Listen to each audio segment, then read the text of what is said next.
best of the rest of the news, the Fukushima nuclear disaster could become a whole lot worse thanks to the Daiichi nuclear power plant's stricken nuclear number 4 reactor. While there's no fuel in the core of the number 4 reactor, there's a spent fuel pool teetering up 5 floors above the floor, above the ground in that reactor. And if the plant were to collapse, which is certainly a possibility, that spent fuel would spill out and cause unthinkable damage and release huge levels of nuclear radiation into the surrounding areas. So what is TEPCO, the company that runs it, doing to prevent a complete collapse of reactor number 4? And are their efforts enough to prevent yet another nuclear disaster in Fukushima? Joining me for more on this is Paul Gunter, Director of Beyond Nuclear. Paul, welcome back. Thanks again, Tom. Great to have you with us. First of all, my recollection was that Reactor 4, the fuel pool up in the ceiling of Reactor 4 actually had fresh fuel in it because they were going to fill the reactor, or is my memory wrong? The fuel pool that's 6 to 10 stories in this reactor building contains both the what they call spent fuel. It's far from spent, it's highly radioactive, right. But they also have the fresh fuel, so they offload and then refuel from that. Right. That because they were going to refuel the reactor before the earthquake happened. But the Unit 4 was under reactor core repair, so they were there were cracked parts in the reactor that were being repaired. So they offloaded all the fuel during that fuel outage, and then the earthquake and tsunami hit. So all of the high-level nuclear waste was up in that elevated pond when the accident happened. So we've got presumably hundreds of thousands or millions of pounds of water and radioactive fuel in the 6th through the 10th floor of a building that is listing. Do I have this right? Yes.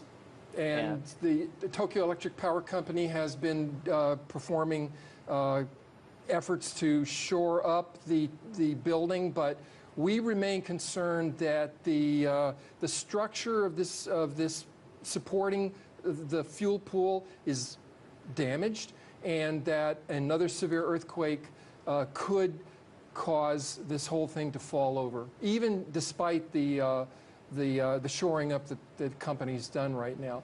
And it's a big concern because Tokyo Electric Power Company has already shown that it's incompetent and can't be trusted. They've been disclosed to have falsified reports about these reactors themselves, Fukushima Daiichi.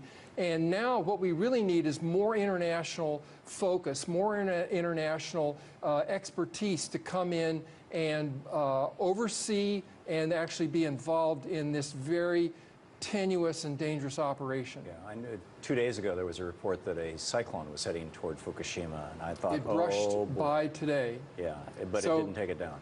We're very concerned because of these hundreds of tanks that store radioactive water. We've got areas on site, outside right now, where workers could be exposed to lethal doses of radiation within hours. And certainly inside the reactor, there are many zones in there where death would be instantaneous. So, these are the hindrances that storms, another earthquake, could exacerbate the repair altogether. In the last minute we have here, what's the status of the measurement of the radiation hitting the United States? Are we measuring seafood that is here? Are we measuring the ocean currents? Are we measuring the air?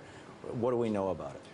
Well, the Food and Drug Administration only recently instituted food bans on certain agricultural products coming out of the Fukushima area into the United States. So we have seen action taken on that front. As far as monitoring seafood coming into the United States, there's still no regulatory concern from the United States at this point. So it remains a concern.